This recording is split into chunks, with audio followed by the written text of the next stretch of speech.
ឃើញដូច្នេះ Chen Yuse ក៏ចាប់ផ្ដើមជេរប្រតិខ្លាំងដែរដើម្បីកុំឲ្យបែកការរឿង Liao Shuifeng នាងថែមទាំងបានជេរ Liao ចូលទៅជាមួយដែរប៉ុន្តែ Chiao Shu ដែលនៅក្បែរនោះមិនអាចទ្រាំស្ដាប់គេនិយាយអាក្រក់ពីម្ដាយរបស់គេបានទេក៏ស្ទុះទៅច្របាច់គ្នាយ៉ាងខ្លាំងចំណែកឯឡៅឡៃវិញបានឈរមើលដោយមិនអើពើឡើយហើយ Chiao Shu ច្របាច់ក៏បណ្ដាលរាប់ថយក្រោយបណ្ដាលនៅខណៈនេះ Chen Yuse ចិត្តដាច់ខ្យល់ស្លាប់ទៅហើយប៉ុន្តែឡេវឡៃបែរជាដើរចេញទៅក្រៅផ្ទះទៅវិញវគ្គបញ្ចប់នៃរឿងកូនស្រីត្រឡប់មកវិញបានមកដល់ហើយចុងបញ្ចប់ប្រកាសជាធ្វើឲ្យអ្នកនឹកស្មានមិនដល់ឡើយតួអង្គទាំងអស់សុទ្ធតែជាមនុស្សអាក្រក់អ្នកគ្មានថ្ងៃទីដឹងថាអ្នកណាជាឃាតពិតប្រាកដឡើយគេឃើញតែកូនប្រុសឈួតច្របាច់กับក្មេងស្រីយ៉ាងណាវ៉ាវឡៃមិនត្រឹមតែមិនខត់ខាំងនោះទេថែមទាំងដើរចេញទៅក្រៅផ្ទះទៀតផងហាក់បីដូចជាគាត់ពេញចិត្តនឹងលទ្ធផលបន្ទាប់ណាស់ក្នុងពេលជាមួយគ្នានេះឈុតឆាកនេះក៏ធ្វើឲ្យគាត់នឹកឃើញដល់ការកូនប្រុសគាត់គ្រុនក្តៅខ្លាំងកាលពីក្មេងដែលគាត់បានជូនកូនទៅមន្ទីរពេទ្យដោយផ្ទាល់ប៉ុន្តែពាក់កណ្ដាលផ្លូវច្រវាក់កង់3ក៏បានដាច់បន្ទាប់ពីវ៉ាវឡៃចុះទៅពិនិត្យមើលរួចគាត់បែរជាមិនមានការប្រញាប់ប្រញាល់តតែសោះផ្ទុយទៅវិញបែរជាឈរជុះបារីគិតអ្វីម្យ៉ាងទៅវិញលុះពេលបញ្ជូនទៅដល់មន្ទីរពេទ្យ Chiao Shu បានរលាកស្រោមខួរដោយសារគ្រុនក្តៅខ្លាំងទៅ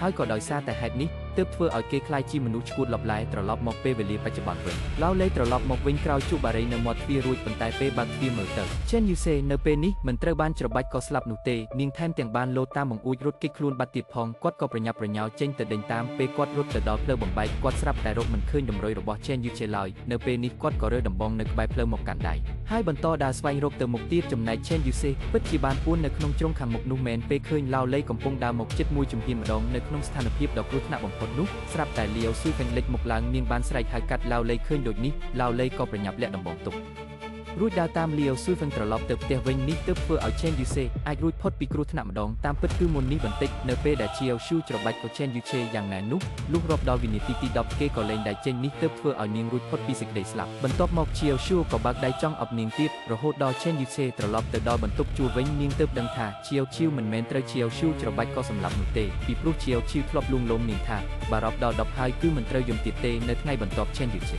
ក៏បានតាក់ទងទៅ Liao Shuifeng ដើម្បីប្រាប់នាងអំពីការពិតនៃការស្លាប់របស់Chiao Shu តើ Chiao Shu ត្រូវបាន Chiao Shu ច្របាច់ក៏សម្លាប់មែនទេតែឯងដឹងដោយរបៀបណា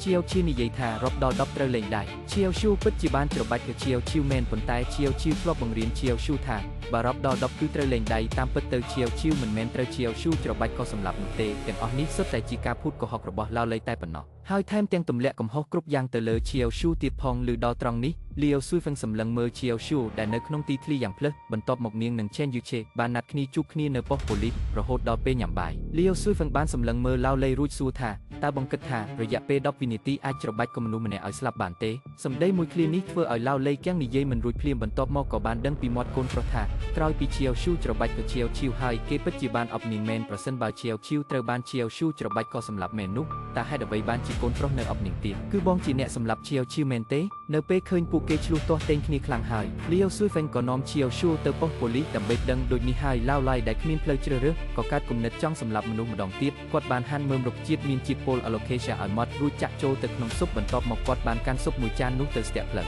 Liao Shuifeng នៅមាត់ទ្វារដើម្បីសុំទោសនាងនិងអង្គឲ្យនាងភ្លក់ស៊ុបមាន់ដែលគាត់ធ្វើឲ្យនាងជាលើកចុងក្រោយនៅពេលនេះ Liao Shuifeng ដែលកំពុងប្រញាប់ប្រញាល់មិនចង់នៅទីនោះសូម្បីតែមួយវិនាទីឡើយនាងមិនបានគិតច្រើនក៏ទទួលយកចានស៊ុបនោះមកផឹកអស់គ្មានសល់រួចក៏ដិតដៃ Chiao Shu